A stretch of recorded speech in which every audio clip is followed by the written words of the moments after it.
Недавно, 17 ноября, Владимир Путин подписал так называемый закон об обязательной отработке для выпускников медвузов. Идея незамысловата. В медицинской системе не хватает врачей. Специалисты идти работать в государственные поликлиники и больницы не хотят, и государство предложило решение.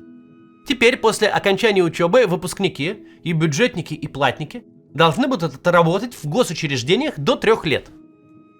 Сразу после появления этой новости студенты-медики устроили флешмоб.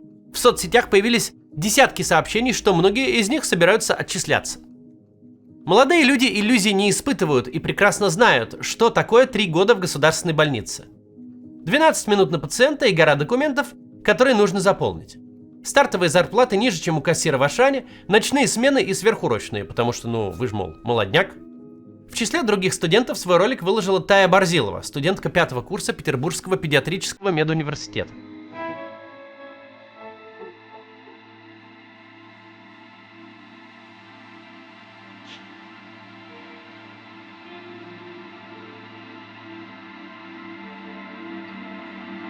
Казалось бы, ролик и ролик. Самый обычный, ироническое обыгрывание ситуации. Но 2 дня спустя, 20 ноября, во ВКонтакте появилось другое видео, где девушка извиняется за предыдущее и говорит, что все неправильно поняла. Недавно я выложила видео, которое разлетелось по всему интернету, без моего разрешения, конечно же. И я хочу сказать, что это видео было выложено на эмоциях, и я хочу извиниться за ложную информацию в нем. Я его выложила, потому что я не знала, что на самом деле представляет собой новый закон, который подписали в понедельник об отработках. И чтобы не было таких же непросвещенных, как я, кратко вам скажу, что я поняла. После специалитета мы с вами спокойно можем поступать сразу в ординатуру, без всяких отработок.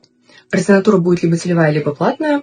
После ординатуры надо будет отработать до 3 лет в зависимости от специальности в государственном учреждении, с которым, соответственно, у вас будет договор. Вот. И за вами будет закреплен наставник. Наставник – это врач, который будет вас направлять. Вот. Наставничество можно не проходить, за это не будет никакого штрафа, но без наставничества вы не сможете пройти периодическую аккредитацию. Первичную, да, периодическую нет. И извинения, и опровержения девушка явно читает по бумажке.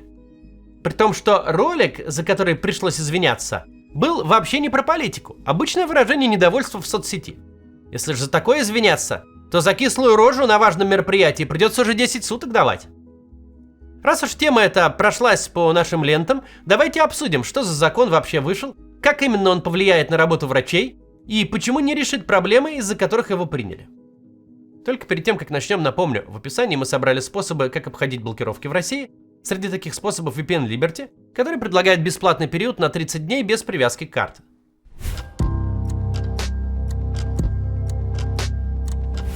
Чтобы понять, как закон изменит медицинское образование, сначала стоит разобраться, как вообще выглядит обязательный трек студента-медика. Тут много отличий от других специальностей. Обычно к поступлению абитуриент готовится несколько лет. Репетиторы, олимпиады, задачки со звездочкой. Сдает ЕГЭ на оценки, близкие к отличным. Если абитуриент поступает в крутые столичные вузы, вроде Сеченовки, он же первый мед, ему нужно набрать 290, а то и 295 баллов из 300.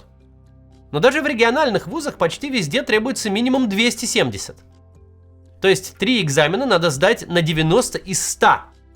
Набрать такие баллы задача сложная. Если не хватает совсем немного, можно поступить на платное. Стоимость года обучения везде разная. В Сеченово хорошо так шкалят за 1 000 000 рублей. В региональных медах может где-то 300 тысяч стоить. Что для России в любом случае сумма очень немаленькая, а для многих неподъемная. Есть и другой вариант – пойти на целевое обучение. У вузов уже есть договоры с больницами и поликлиниками, которые нуждаются в специалистах. Если согласиться после обучения и получения диплома отработать в таком учреждении несколько лет, можно получить льготы при поступлении. После 6 лет напряженной учебы студенты получают диплом и первичную аккредитацию, которая дает право работать врачом. Просто врачом, без специализации. Чтобы стать высокооплачиваемым специалистом, нужно закончить ординатуру. Это еще от 2 до 4 лет, которые человек проводит одновременно и в вузе, и в больнице. При этом в больнице врач-ординатор будет выполнять работу как состоявшийся специалист, а платить ему будут стипендию и чаще всего довольно скромную зарплату. Только после нескольких лет ординатуры врач становится специалистом и начинает свою карьеру. Ему к тому времени уже 26, 28 или 30 лет. Все это время он вкладывается в образование. И, наконец, добился своего, стал востребованным специалистом. Теперь хочет развиваться, найти работу в сильной клинике, где такое развитие возможно и будут платить конкурентную зарплату.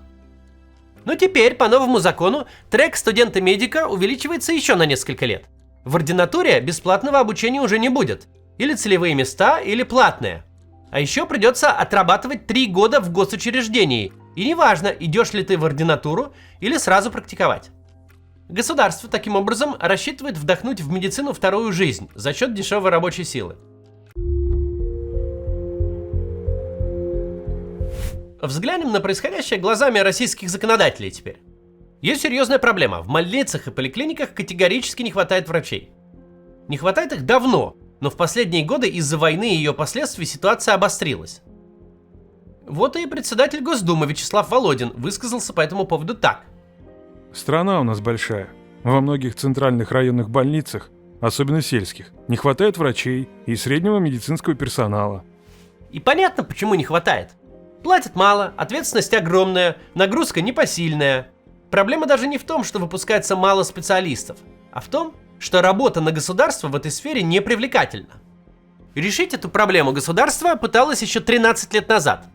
Путин лично носился с идеей, которая попала и в его майские указы – сделать врачам достойную зарплату. Но, как мы видим, ничего из этого не получилось. Медицина в России по-прежнему недофинансирована.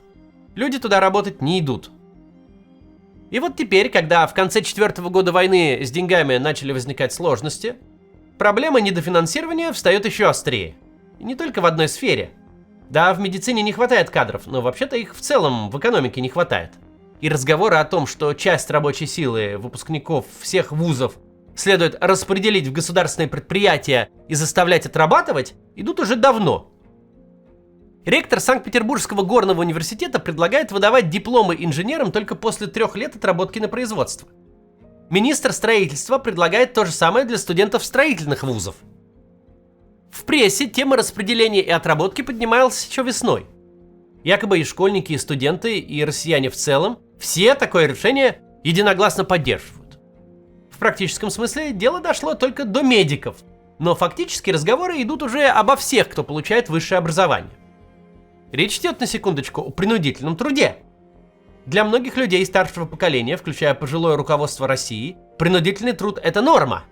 Они прекрасно помнят, как их целыми факультетами и научными институтами возили на картошку, и доктора наук месяц копались в земле каждую осень. Их после учебы в престижном столичном вузе распределяли на Кузбасс или в Казахстан, и они ехали, жили в общежитии, расставались с семьями. Возможно, многим из них сейчас даже кажется, что это было хорошее время, потому что они были молоды. Но для нас же с вами разговор о принудительном труде – это что-то про рабство. Похитили, забрали паспорт, держат в подвале. Но исследователи этой проблемы выделяют разные типы, начиная с кабального труда, когда не можешь уйти с работы из-за долгов, продолжая мобилизационными практиками и использованием труда заключенных. Многое из этого легально даже в развитых странах, но почти все неэффективно. Немного даже странно, что мы тут это вот все обсуждаем, это вроде бы кажется очевидным. Но принудительный труд, в том числе принуждение к отработке после вуза, всегда ведет к падению производительности. Сотрудник, который не может уйти и не выбирал место работы самостоятельно, работает плохо. Он не делает тут карьеру, не связывает свою жизнь с этим местом. Его задача протянуть время до момента, когда можно будет уйти туда, куда он хочет. Кроме того, принудительный труд ведет к отсталости. Если сотрудник все равно уйти не может, работодатель не захочет повышать зарплату. Если можно за те же деньги повысить нагрузку, работодатель так и сделает. Тем более в таких условиях работодатель не захочет вкладываться в технологии, чтобы работник экономил время. Ведь можно просто взять еще одного студента за недорого. А еще системы принуждения к труду имеют неприятное свойство расширяться. Мы никаких прогнозов не даем, просто смотрим на то, что доносится от законодателей в паблик. И доносится вполне конкретное направление мысли. Если государству покажется, что эксперимент с медиками удался, статистика ли окажется красивой, или отчеты лягут на стол хорошие. Тут же окажется, что учителей тоже не хватает, и программистов, и водителей автобусов, и рабочих на уборке урожая. Выигравших тут не будет. Результаты ухудшатся в тех сферах, где будет применяться принудительный труд. По-другому не бывает. Плохо будет и тем, кто работает, потому что так надо, и тем, кто с ними вынужден конкурировать. И проиграет в итоге вся экономика. Именно это основная причина, почему принудительный труд не используется повсеместно. Почему рабство, как массовая практика, не дожила до наших дней. Не от всеобщего гуманизма, а от того, что это неэффективно. Локально до сих пор встречаются ситуации, где принудительный труд используется. Например, в Юго-Восточной Азии. Но эффективен он в очень специфических экономиках, где люди ничего не стоят, труд примитивен, а практики принуждения легальны. Это не случай России. Отдельно гнусная история здесь в том, что российские власти не просто организовали трудовую мобилизацию, а втянули в это безобразие систему образования. Потому что в норме образование не просто конвейер, производящий работников для экономики, а мощный социальный лифт. У молодого человека, который вырос в небогатой семье, есть разные варианты избежать наследственной бедности. Но просто по статистике самый надежный вариант – это получить хорошее образование. И в том, чтобы так получилось, заинтересован не только сам этот молодой человек, а все общество. Такой социальный лифт снижает неравенство, увеличивает благополучие, уменьшает уровень преступности. Ровно поэтому самые разные государства, даже те, в которых университеты существуют за счет оплаты, которую вносят студенты, все равно делают образование доступным для талантливых учеников из бедных семей. А некоторые страны вообще финансируют университеты. Тоже не ради гуманизма и несправедливости ради, а из соображений большей стабильности и гражданского мира. Ведь гражданский мир не какая-то абстракция из политологических учебников, это практическая концепция. Когда люди верят, что правила игры справедливы, что если жить по этим правилам, будет шанс на достойную жизнь, когда люди знают, что государство не выбьет опору у них из-под ног, они привыкают с этим самым государством сотрудничать, полагаться на его институты, доверять ему и своим согражданам. И это, в свою очередь, высвобождает огромные силы для развития общества и страны, позволяет всем жить в более предсказуемом мире. Российское государство сегодня решает сиюминутные задачи. Затыкает кадровые дыры в экономике, в медицине, в других критических отраслях. Война привносит в эти решения специфический вайб чрезвычайщины, позволяя кое-как замыливать вредные решения. Но о них надо говорить. Поэтому сегодня мы так подробно обсуждаем очевидное. Подневольный труд – это не норма. Никакие разговоры о государственной необходимости не могут превратить принуждение в здравый элемент социальной или кадровой политики. До завтра.